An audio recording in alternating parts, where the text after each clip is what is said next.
Thanksgiving. Today what I am doing is a turkey brine. So what I'm adding is kosher salt, a tablespoon of sugar.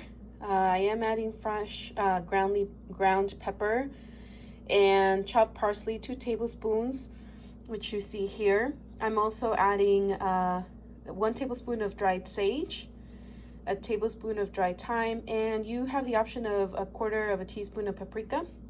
I am not adding that today. I don't want it too spicy. And a teaspoon of ground cloves. And of course, 2 sticks of unsalted butter. So once I have all this mixed with the butter, I'm gonna go ahead and brine the turkey all over, and I'm gonna do that for 4 to 8 hours before I cook it. Enjoy.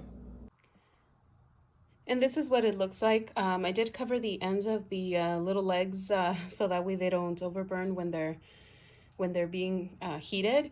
So what I'm gonna do is I'm gonna leave it in the fridge and leave it like this so that way the brine really works. And what it does, it helps the turkey be a little bit more tender and really juicy by the time you are done cooking it. And as far as additional flavors, what I'm gonna do is I'm gonna go ahead and mix the same dry ingredients with about a cup of orange juice, and I'll have that towards the end. I'll add that as to add the juice to it.